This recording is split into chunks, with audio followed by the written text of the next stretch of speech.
Hi everyone, my name is Said Manuddin Haider. This is my YouTube channel Engineer Solution World. So please मेरे channel को subscribe करो, share करो, like करो, comment करो। और basically दोस्तों आज का वीडियो बहुत ही इम्पोर्टेंट होने वाला है क्योंकि आज हम बेसिकली पूरे ड्राइंग के बारे में वीडियो बना रहे हैं कि जितने भी ड्राइंग है उनको एक इंजीनियर्स किस तरह से रीड आउट करे या एक सुपरविज़न किस तरह से रीड आउट करे या जो भी एक नॉर्मल पर्सन है जो घर बना रहे वो भी अपनी ड्राइंग को किस तरह से समझ पाए। तो आज बेसिकली जितनी ड्राइंग होते हैं चाहे वो लेआउट का ड्राइंग हो, बीम का ड्राइंग हो, कॉलम का ड्राइंग हो, शटरिंग का ड्राइंग हो, प्लान्स हो, स्टेयर का ड्राइंग हो, फुटिंग्स का ड्राइंग्स हो, हम सारे ड्राइंग के बारे में आज एक क्विक डिस्कशन कर रहे हैं। तो आप आई होप सो ये वीडियो आपके लिए बहुत इंपॉर्टेंट। वीडियो को पूरा देखिए, क्विक मत कीजिए और वीडियो को देखने के बाद आपको बहुत सारा नॉलेज हो जाएगा। और इस वीडियो में हम बेसिकली बहुत चीज़ और के बात कर रहे हैं। ड्राइंग के बाद हम लैपिंग जोन कहाँ होता है, लैप कितना प्रोवाइड किया जाता है, लैप में कौन से जोन पे हमको लैप देना है, कौन से जोन से लैप में अवॉइड करना, हम सारा कंप्लीटली डिटेल आज इस वीडियो में बताने वाले हैं। तो चैनल को अंत तक देखो, सब्सक्राइब लाजमी करो, शेयर करो, कमेंट करो। और अगर कोई भी टॉपिक ऐसा है जिसमें आपको प्रॉब्लम हो रहा है या नहीं समझ में आ रहा तो आप कमेंट में करो, मैं उसका नीड डिमांड वीडियो बना के डाल दूँगा। तो दोस्तों ज़्यादा समय बर्बाद नहीं करते, अब आते हैं हम लोग अपने टॉपिक पे। तो दोस्तों बेसिकली जब आप साइड पे होते हैं, चाहे एक इंजीनियर हो या सुपरवाइज़र हो या एक आम आदमी घर बना रहा है, तो बेसिकली साइड में एक इस तरह का आपको ड्राइंग मिला जाता है जो कि फर्स्ट पार्ट होता है। और ये ड्राइंग जो भी कंपनी आपकी बनाती है उस कंपनी का नेम और रीड आउट किया जाता है। जैसे मैं इससे पिछले वर्क करता था मीशो ग्रुप में, अभी तो रेलवे में मैं कॉन्ट्रैक्ट इंजीनियर में चलाऊँगा, इसका भी काम कर रहा हूँ। तो सबसे पहले आपको इस तरह का एक ड्राइंग मिलती है जिसमें ये बेसिकली आपको एक नोट्स दिया जाता है। तो ये नोट्स को बेसिकली आपको मोस्ट इम्पोर्टेंट है जब एक इंजीनियर हो गया, एक सुपरवाइज़र हो गया या जिनका घर बन रहा है उनको ये नोट्स को रीड करना है। तो इस नोट से आपको बहुत इंपॉर्टेंट नॉलेज मिल जाएगा कि आपको ड्राइंग में आखिर क्या है। तो पहला देखिए, इस नोट्स का सबसे मोस्ट इम्पोर्टेंट चीज़ है कि जैसे हमारा ये सारा ड्राइंग दिया हुआ है फीट में, तो देखिए यहाँ दिया रहेगा all dimension are in feet. तो हमें ये पहला पॉइंट से पता लग जाएगा कि मेरा जितना भी डेटा दिया हुआ है ड्राइंग में डायमेंशन सब फीट में। तो ये मोस्ट इंपॉर्टेंट पॉइंट है, पहला पॉइंट, इसी को हम लोग कहते हैं, ये नोट्स में पहला पॉइंट हम लोग का। हम आज बेसिकली सारा कंप्लीटली नॉलेज देने वाले हैं। तो पहला पॉइंट आपको डायमेंशन के बारे में आपको पता लग जाएगा कि हाँ मेरा ड्राइंग में क्या डायमेंशन दिया हुआ है। तो हम लोग का ड्राइंग में पहला डायमेंशन क्या दिया हुआ है, फीट में दिया हुआ है। तो ये चीज़ हमको पहला ड्राइंग से नोट से रीड आउट हो जाएगा। उसके बाद सेकंड पॉइंट इसमें ड्राइंग में दिया जाता है कि जो भी कंक्रीट आपका होगा, आपके जो साइड में हो रहा है वो किस ग्रेड का होना चाहिए होगा। अगर हम देखिए दोस्तों, हमारा यहाँ इस साइड पे हम लोगों ने M20 का यूज़ किया। तो देखिए दोस्तों यहाँ ग्रेड दिया हुआ है M20 और M20 का रेशियो भी दिया रहेगा। जैसे यहाँ हम लोग M20 यूज़ कर रहे हैं 1:3 का, 1 पार्ट सीमेंट का, 2 पार्ट सैंड का और 3 पार्ट रेती का। तो सेकंड इंपॉर्टेंट पॉइंट है एक सुपरवाइज़र के लिए, एक इंजीनियर का, ये या जो घर बना रहे हैं उनके लिए ये बहुत इंपॉर्टेंट पॉइंट है कि मेरा ग्रेड क्या होना चाहिए। तो ये आपको सेकंड पॉइंट इस नोट्स में दिया रहेगा, grades of concrete, grades of concrete.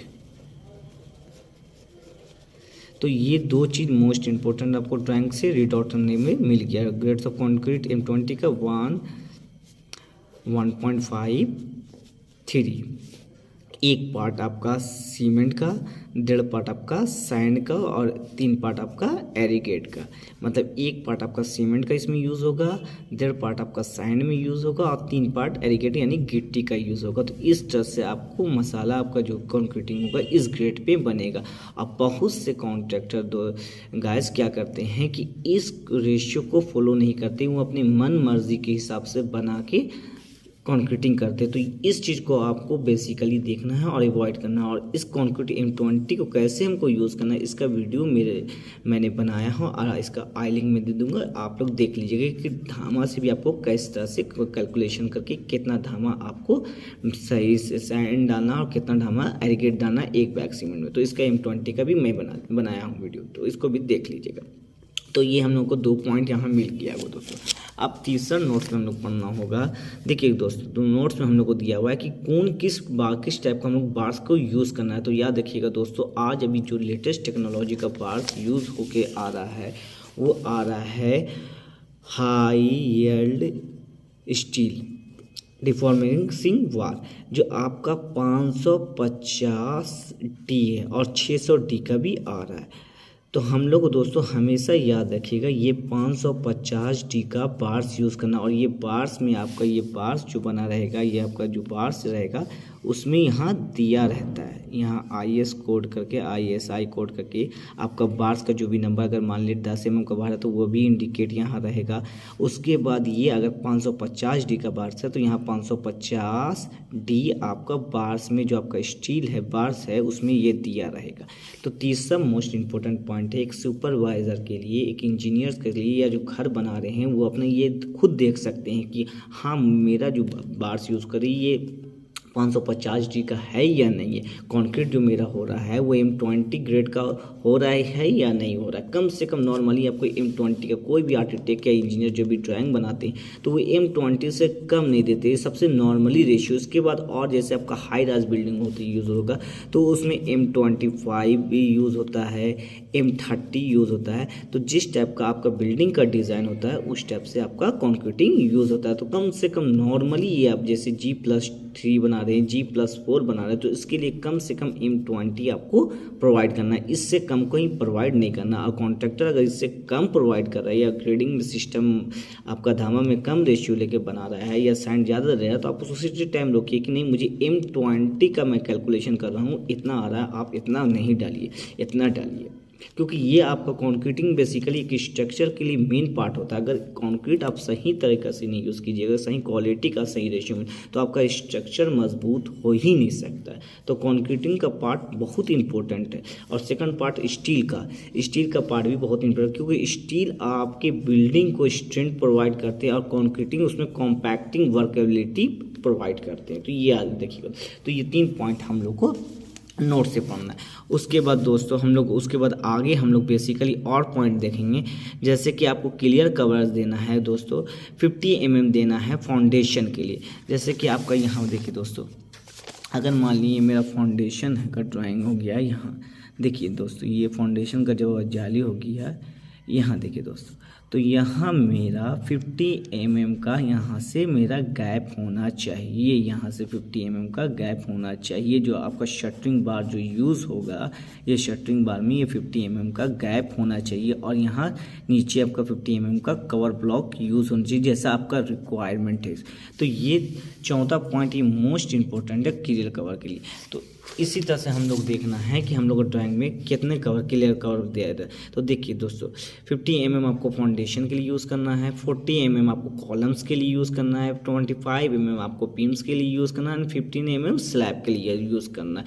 तो ये क्लियर कवर आपको यूज़ करना है, ये मोस्ट इंपॉर्टेंट है। और अगर बहुत से मिस्त्री लोग क्या करते हैं, गिट्टी लगा के ये फंसा कर करते हैं, तो वो चीज़ से उनको अवॉइड करना है, रोकना है। क्योंकि आपका जो ड्राइंग में दिया हुआ है उस नोट्स के हिसाब से आपका क्लियर कवर होना चाहिए। क्लियर है दोस्तों।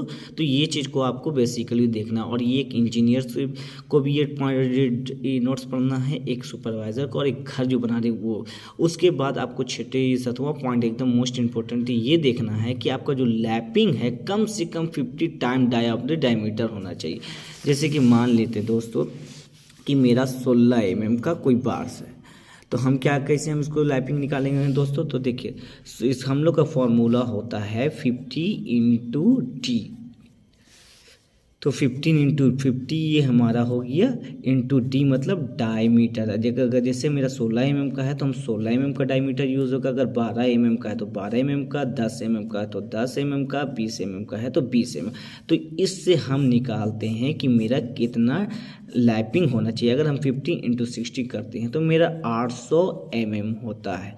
800 mm से कम हमको लैपिंग एक बार से दूसरी बार को जोड़ने में नहीं, कम इससे कम नहीं देना। अगर जैसे आप मान लीजिए एक बार को अब दूसरे बार से जब कनेक्ट हो रहा है दोस्तों, तो ये आपको देखना है कि जो मेरा ये बार जो कनेक्ट हो रहा है ये कम से कम 800 mm होना चाहिए, जो IS कोड में मेरा मेंशन है। अब दोस्तों आपको ये दिक्कत होता होगा कि 800 mm कैसे चेक करें, तो हम टेप में आपको दिखाते हैं दोस्तों। यहाँ देख लीजिए, टेप में भी आप सीख लीजिए दोस्तों।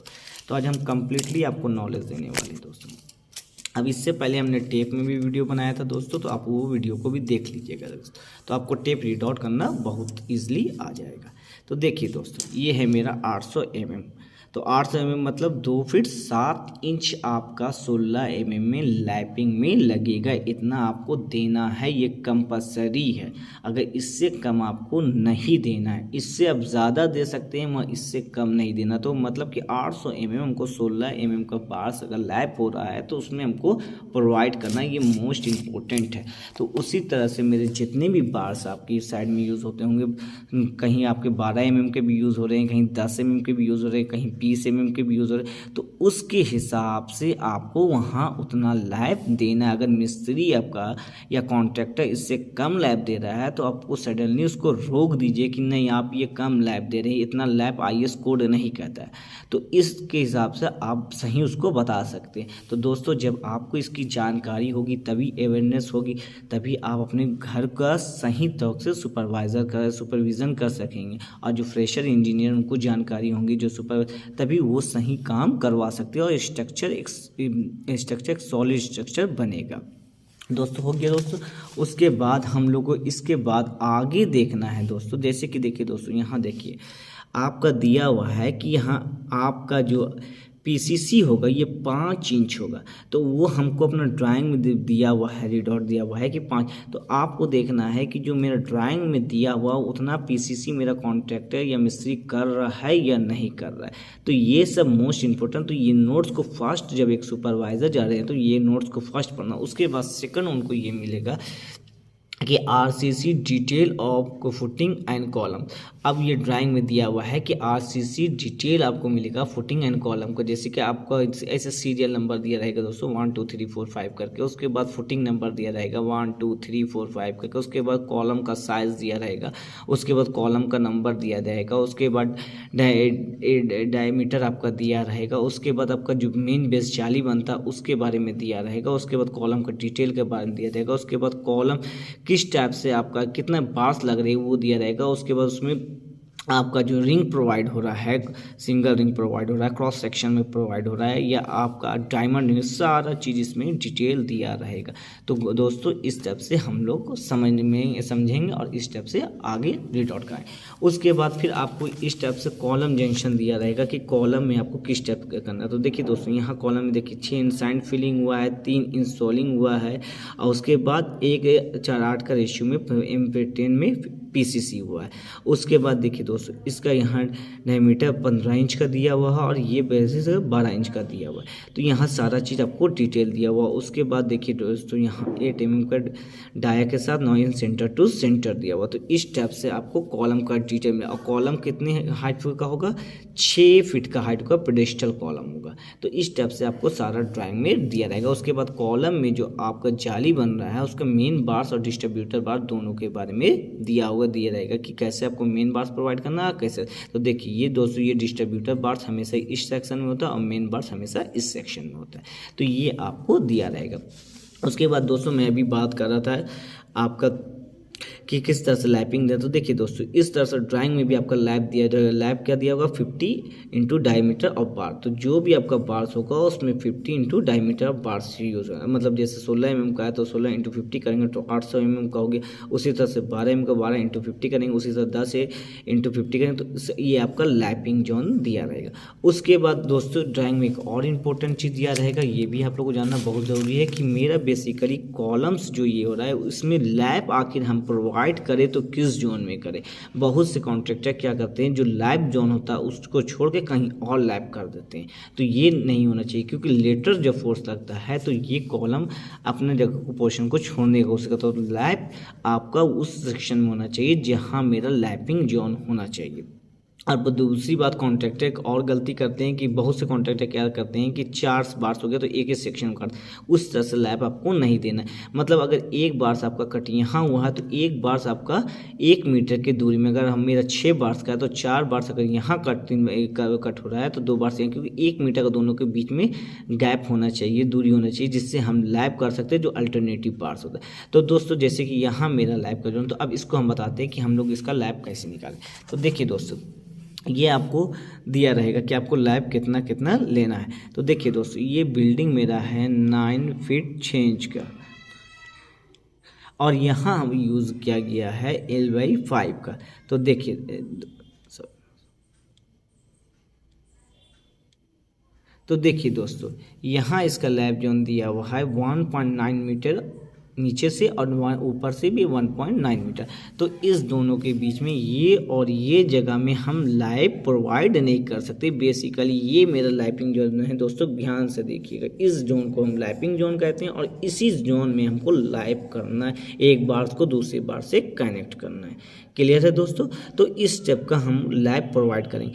और एक हमेशा याद रखिएगा, जब हम कोई लैब दे रहे हैं कोई कॉलम में, तो हमेशा याद रखिएगा जब मेरा कॉलम का जंक्शन से जब हम रिंग बांधेंगे तो उसको कम स्पेस दूरी में बांधेंगे, कम सेंटर। जैसे यहाँ देखिए दोस्तों, यहाँ देखिए 5 इंच सेंटर टू सेंटर, वहाँ लैब जोन में आपका 8 इंच सेंटर टू सेंटर, और यहाँ भी देखिए आपको 5 इंच सेंटर टू।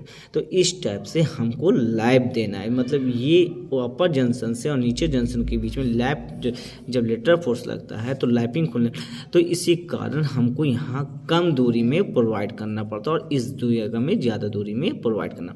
तो आई होप सो दोस्तों यहाँ तक आपको समझ में आ गया होगा। अब आगे चलते हैं दोस्तों। इसके बाद आपको ड्राइंग में दोस्तों ये सेकंड ड्राइंग मिलता है। ये तो आपको बेसिकली RCT डिटेल कॉलम को गया। अब दूसरा होता है ये फाउंडेशन ड्राइंग दोस्तों। इस ड्राइंग से बेसिकली रीड आउट करके आप सारा कॉलम का फाउंडेशन निकाल सकते हैं कि कौन से कॉलम कहाँ पर है, उसका क्या डेटा है, उसका साइज क्या है, सारा चीज़ आपको इसी में मिल जाएगा। जैसे देखिए दोस्तों, एक अगर हम बात करते हैं फुटिंग 5 की, तो फुटिंग 5 किस में दिया हो, कॉलम नंबर 12 में। तो यहाँ से हम ये निकाल सकते हैं दोस्तों। देखिए दोस्तों, यहाँ देखिए फुटिंग 5 हो गया दोस्तों, कॉलम नंबर 12। तो इस टाइप से हम इसको निकाल सकते हैं। और उसका साइज़ क्या दिया हुआ है दोस्तों, 10 इंच टू 15 इंच का दिया हुआ है, ये भी आपको दिया। उसके बाद आपको कितना इसमें कटिंग करवाना है तो ये भी यहाँ दिया रहता है। जैसे कि यहाँ दोस्तों देखिए, ये दोनों मिला के आपका 5 फीट 5 इंच होगा और ये 4 इंच, ये 4 फीट। तो 5 फीट 5 इंच इधर इंटू 4 इंच,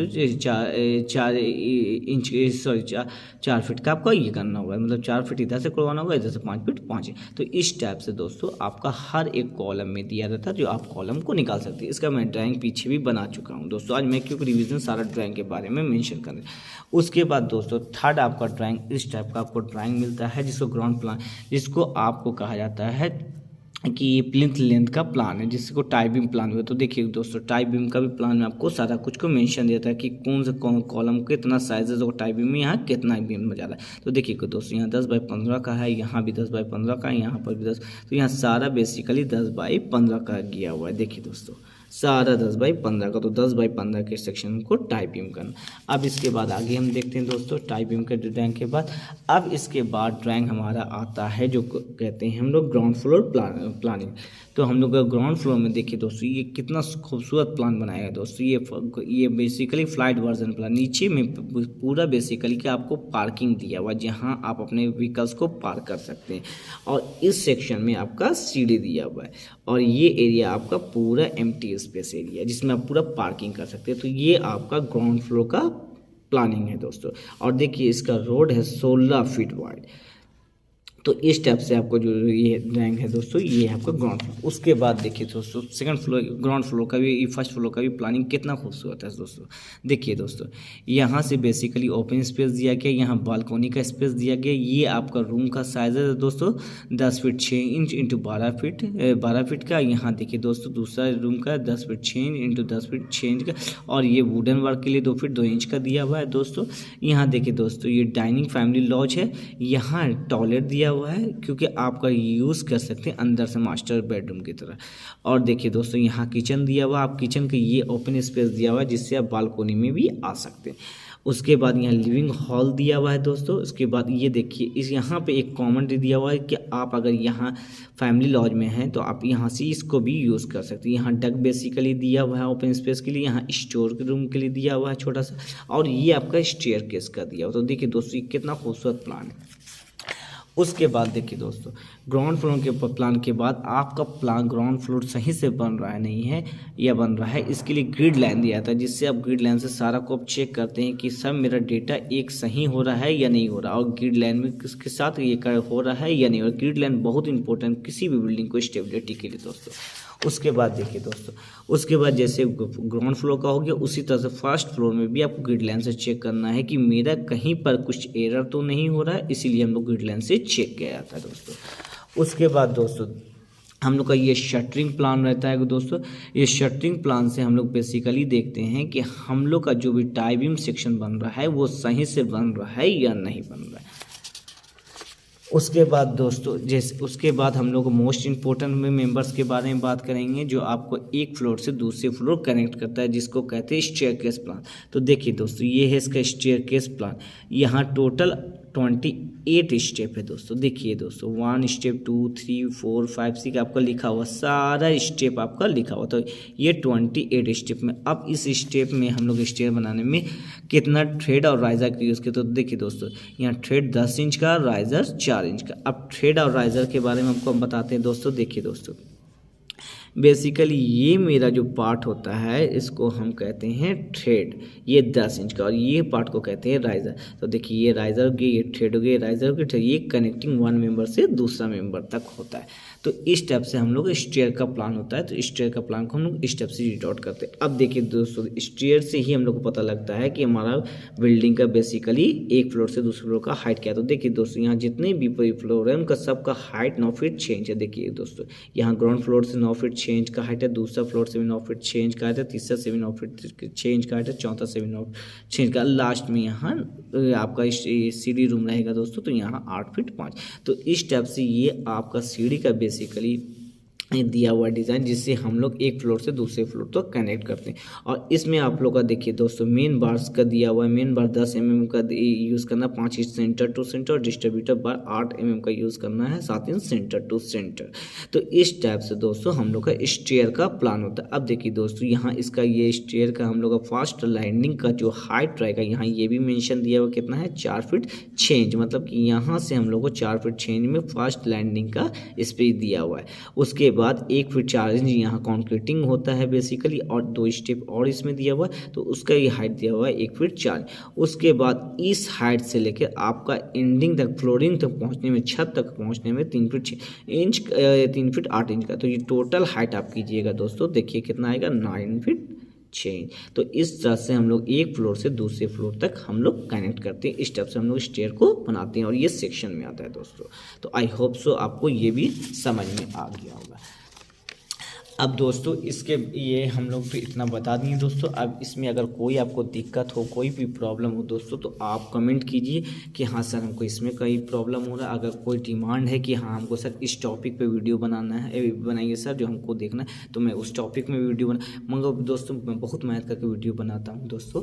तो सर प्लीज़ चैनल को सब्सक्राइब कीजिए, लाइक कीजिए, शेयर कीजिए, और जिनके पास नॉलेज नहीं है उनको आप शेयर कीजिए, जो वो देख के सीख पाए। बेसिकली मेरा 7 ईयर्स ऑफ एक्सपीरियंस है दोस्तों, और अभी हम कॉन्ट्रैक्ट इंजीनियर रेलवे की और मिस्सी ग्रुप को भी कंसल्टेंट हैं। तो दोस्तों मेरे एक्सपीरियंस का बेसिकली आप लोग फ़ायदा उठाइए दोस्तों। थैंक यू दोस्तों।